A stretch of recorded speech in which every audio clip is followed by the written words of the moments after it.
Voice of the People, 90.3 FM, and the top stories. Here are the top stories. The Tribunal admits Tinubu's Chicago Varsity admission letter bearing female gender as exhibit. Judge rules on DSS powers to prosecute cyber stalking. Enugu governor snubs election tribunal subpoena over NYSC certificate forgery case. Governor Zulum condemns killing of 8 farmers by ISWAP insurgents in Borno State. On the foreign scene, UN warns against Tunisia media crackdown. Details shortly.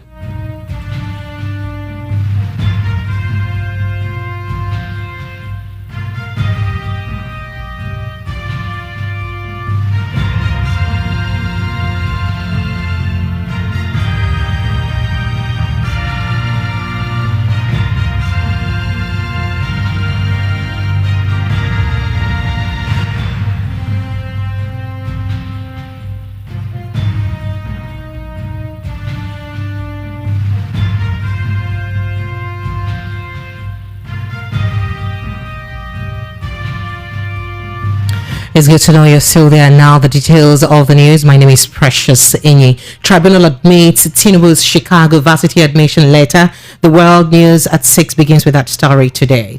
The World News at in Abuja admitting the presidential election petition court in Abuja, beg your pardon, today admit in evidence a transcript in aid of admission into the Chicago State University made by Southwest College in the name of President Bola Ahmed Tinubu, who was identified as a female gender. The presidential candidate of the People's Democratic Party (PDP), Alhaji Atiku Abubakar, and his party had tendered the document alongside the others to prove the allegations in their joint petition challenging Tinubu's declaration as the winner of the February 25th presidential election.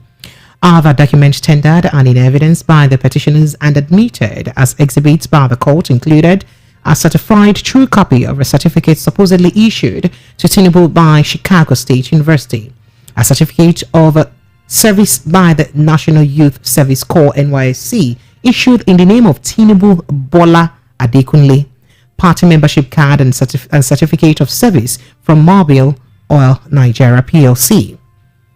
Other documents tendered by the petitioners in urging the court to nullify Tinubu's election were a notarized judgment of the USA Court for Criminal Forfeiture of asset of Tinubu, as well as a printout of the Guinea passport belonging to Bola Ahmed Tinubu. The led counsel to the petitioners, Chief Chris Uche-San, while leading the 27th witness of the petitioners, Mr. Mike Enahoro Eba, subpoenaed to come and testify in court, tendered the document through the witness, who is an Abuja-based human rights activist and public interest lawyer. However, President Bola Ahmed Tinubu's legal team vehemently objected against the admission of the Chicago State University degree as exhibit by the Presidential Election Petition Court. They also kicked against tendering and admitting as an exhibit his Republic of Guinea passport in aid of the petition instituted against him by the presidential candidate of the PDP, Abubakar Atiku, and the opposition party. Meanwhile, Governor Peter Mbah of Enugu State today failed to appear before the governorship election petition tribunal sitting in the state. You'll recall that the tribunal had ordered a substituted service of a subpoena on Governor Mbah through his lawyer to appear before it over his alleged forgery of the National Youth Service Corps NYSC discharge certificate. The governor, who was declared winner of the March 18 governorship election in Enugu State by the Independent National Electoral Commission, is being challenged by the Labour Party candidate Chijioke Ideoga and PRP candidate Elder Christopher Ago over his alleged forgery of the NYSC certificate presented to the electoral umpire. The invitation to appear before the tribunal was sequel to an application by the council to the People's Redemption Party, Alex Amujogo, that Governor Mbah should appear before the tribunal to testify on the documents he submitted before it. Following the inability of the bailiff to serve the subpoena on the governor, The tribunal, during Thursday's session, directed that subpoena application be served on Governor Mba's lawyer, which was done immediately. However, when the case came up today, the PRP council told the tribunal that Governor Mba did not honor the summons. However, the lead counsel of the People's Democratic Party PDP, Anthony Ani San, told journalists after the tribunal sitting that the petitioner did not comply with the provisions of the law while serving the subpoenas. He said the governor was ready to appear had the petitioners done the right thing. Meanwhile, the tribunal will on Saturday rule on the interlocutory application by Labour Party and its candidate, Mr. Chijioke Edoga, for Mba to present his letters of his appointment for various political offices he claimed to have held under the administration of former Governor Chimaroke Nnamani. Now, reacting to these and other issues in the news, we have Mr. Awa Omiko of This Day editorial desk joining us to discuss this. Take a listen to him as he shares his opinion.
My most sincere apologies for that mix-up. Let's quickly now bring you that reaction from the This Day reporter. Please take a listen.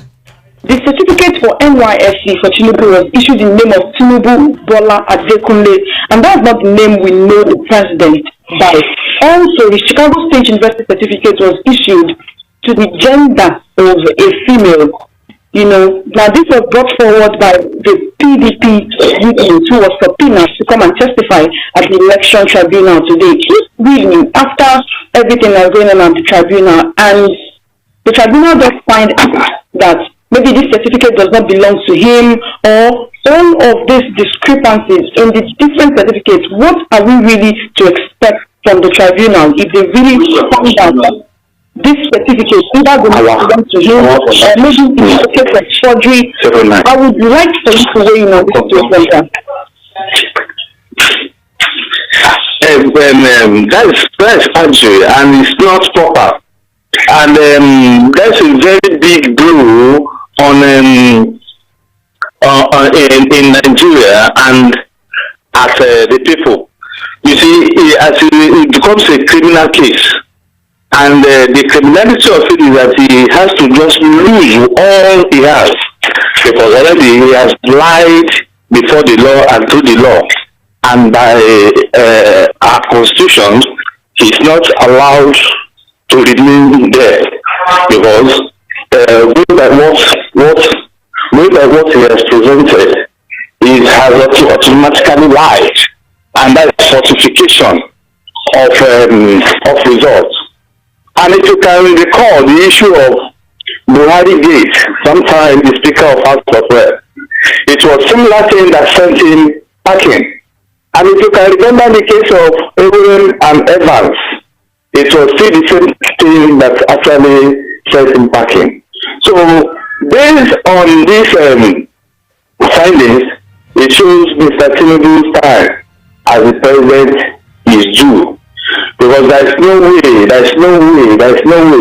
you can lie before the court and before you can swear, because all those things is swearing before the Lord an affidavit of what he actually went through and the way. If at all that those means, maybe he may say it's a mistake, but if it is a mistake, there must be hello. I'm with you, sir. If it is a mistake that instead of writing male, they wrote female, there must have been a correction somewhere. Where has he at any time challenged the university that made that mistake? It still remains no. Yes, sir. And there's also the case of his Guinean passport as well. What really does the Constitution say about someone running for office being a citizen of another country? This is the same case going on with the Deputy Governor of Lagos State right now, who, there was an evidence brought before him by a witness saying that he had renounced his Nigerian citizenship in order to get a citizenship with the United States of America by naturalization there, which should actually disqualify him from running for political office right here in Nigeria. And that is the same case we are seeing here with the president. Apart from these certificate cases, we have also Guinean passport or citizenship as case may be. You see, that was why I said it's all basket of criminality. And thank God that the law is bringing it out. And thank God that the law is changing. But my fear is that how strong is the law, and how strong can the law take his grip on this people? That is just my fear. Because of the level of impunity, it means Tinubu stands to lose the position he's occupying. If these documents were actually found to be genuine, if they discover that they were all genuine, it stands to lose it. And I just mentioned 3 people that went through similar thing and they all lost out. So you can see in the case of Madu, the case of the Gate, the case of Evans, and all that follows. And the case of multiple citizenship, as far as you have naturalized, not that it was imposed on you or given to you as an honorary citizenship. If it is naturalization, you are trying to tell us that Nigeria, you are not fit to be in Nigeria. Why then come to contest for political position? I think that one too goes against him, and he stands to lose that position. Nigerians, it is high time Nigerians should start asking questions. I don't think the law is strict about all this. The forms you see, you say there must not be personification. And by virtue of you being a male and claiming to be a female, that is an personification. What else? And by fact that you have been using that same certificate to go ahead, you have been deceiving people and have been swearing false affidavits under the law, which goes to say that you are a criminal and there is nothing else to do about it. I'm sorry that that is just the style of the law, except our lawyers want to twist it otherwise. And except if the fact before us does not claim to be what it is. That is just that. Thank you. Thank you, Mr. Awa. Just before you go, please, still on this issue of certificate forgery, we have the current Enugu State Governor, who won the governorship election of March 18 this year, has been subpoenaed by his State Election Petition Tribunal to, come and testify in the case that, in the allegations that he forged his NYSC discharge certificate. That is to say that he probably, there's allegations that he did not actually serve, he did not attend NYSC, but he has a discharge certificate, which NYSC themselves have said that they did not issue him a discharge certificate. There's been so many back and forth. He even took NYSC to court over this same situation. Right now, he was subpoenaed to appear before the tribunal today, but he refused to appear, and his counsel is saying that this is because the accusers did not follow due process, they did not do the right thing. Now the court has actually said since he refused to appear, they served the subpoena to his lawyer. The subpoena was served to his lawyer, but yet the governor refused to appear before the tribunal today in order to defend himself. I would like to explain that is what you say is the reason for this. A court of law is summoning you to come and state your case, defend yourself, and yes, there is a no-show. That is one of the things we are talking about institutions. By virtue of that, three, four bodies are involved. The school we attended, I mean the university, the NYSC, he himself, and the people accusing him. These are the four bodies. And if NYSC has said, we didn't issue, how about the school? What is the state of the school? Because the school must know those that got it and those that did not. How about the school? And if I don't think all this is let the law use its powers to the fullest. Now they say because of his executive being an executive governor is untouchable. But there are other ways. There are other ways those pushing this case to go about it. And I told the House of Assembly, and the impeaching, once it's impeached, that power of executive governor is removed, and he faces the court. A criminal cannot be the head of a state. Where a criminal knows that he has performed the law and has broken the law, and with impunity he's flaunting it, what do you expect others to do? And what line of righteousness do you expect others to do? I mean, the law should take its course to the fullest. The lawyer and all the parties involved should make sure that they take this law to its fullest. The issue is that they are just pampering the laws in Nigeria. As someone once said, if you belong to a certain party, your sins are forgiven, and no matter whatever may be your political sins, you are forgiven. Those errors are gone, and now the law must take its course. That guy should be able to say governor, stand to probably lose his position as a state governor. If the law, as I said, fully takes its course, and I hope it must be, and that is just that. And if that begins to happen, others will learn the case, will learn from it. There are no two, we need not even go to any country to start. It has happened once. The case of Buhari Gate, I keep on, I've mentioned it again. Is it not the same? The case of Enugu, is it not the same? The case of Evans, is it not the same? It's just statistically. And there have been others too, other politicians. They have been forging either in the name of school attended. Even our President Bola Tinubu, he has fought so many battles over name and schools attended. I think we need not to go far to get examples, to get precedents of what has happened. And I believe such precedents should be applicable to the Enugu State governor. It's not bigger than the law. That was our correspondent and news desk reporter Chioma Innocent speaking with this day editorial desk, Mr. Awa Omiko. And in the meantime, still on the news, a federal high court sitting in Enugu, Bayelsa State today dismissed a preliminary objection filed by a defense counsel challenging the prosecution powers of the Department of State Security, DSS, to prosecute cybercrimes. On October 18, 2021, the DSS arraigned a teenager before the court on a charge of cyber stalking. The defendant, according to the prosecution, allegedly engaged in cyber stalking by circulating the nude picture of a retired permanent secretary on social media after she tried to blackmail him into paying her 15 million naira. Counsel to the teenage girl, Mr. Andre Arthur, had filed a notice of objection challenging the powers of the DSS to investigate and prosecute the charge filed against the defendant. Delivering a ruling, Justice Issa Dashin said that he had carefully gotten through the argument and judicial authorities cited by defense and prosecution counsels to arrive at his decision. The judge therefore adjourned the case until September 28 for further hearing.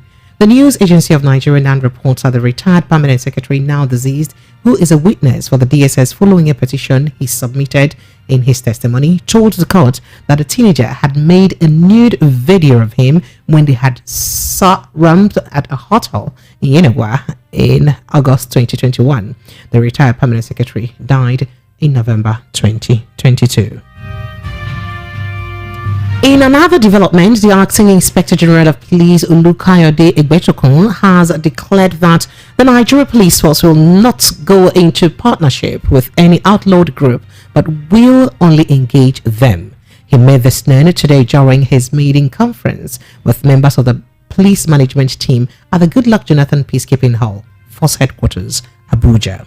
He further stressed the need for police to be proactive to prevent rather than react to criminal activities in the country. The IG also promised improved welfare of police officers while reiterating his commitment to improving interagency collaboration between the police and other security agencies. Responding to an inquiry concerning whether or not the police would partner with the non-state actors such as ex-militant leader Sare Dokubo, who accused security agencies of being complicit in oil bunkering in the Niger Delta region, the IG revealed that the MPF under his leadership will do no such thing. He explained that the police will engage all groups but will not partner with outlawed groups. You recall that Asare Dokubo, while addressing journalists after a meeting with President Bola Ahmed Tinubu at the State House last Friday, accused the security agencies, particularly the military, of being complicit in oil bunkering in the Niger Delta region. The ex-militant leader had claimed that ordinary citizens cannot garner the resources and technology needed to engage in oil bunkering, especially connecting pipe directly to oil hits to tap crude. He denied having a private security force, but said he had been instrumental in quelling the crisis in the Niger Delta and Kaduna axis of the country. Governor Zulum elsewhere, Governor Babagana Zulum has expressed shock and sadness over the killings of 8 farmers in Marfa local government area of Borno by the Islamic State of the West African province ISWAP. The news agency of Nigeria reports that the killing occurred in Shuwarin, Tumsu, Gamdu, Baramkarua, and Muna on Thursday at about 1 p.m. while farmers were working on their farms. Governor Zulum, who visited Mafa, described the attack as unfortunate. He said the state government will partner with security to secure farmlands.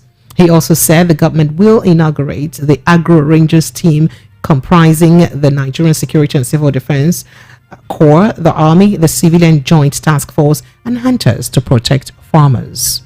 He said that food insecurity was the worst crisis that Boko Haram was a worse crisis than Boko Haram, noting that the government will do everything to ensure that the people have access to their farmlands. In case you're just tuning in, this is the news, the world news at 6, reaching you from Voice of the People 90.3 FM. Let's take a little break. We'll be right back to bring you the foreign news. Stay with us.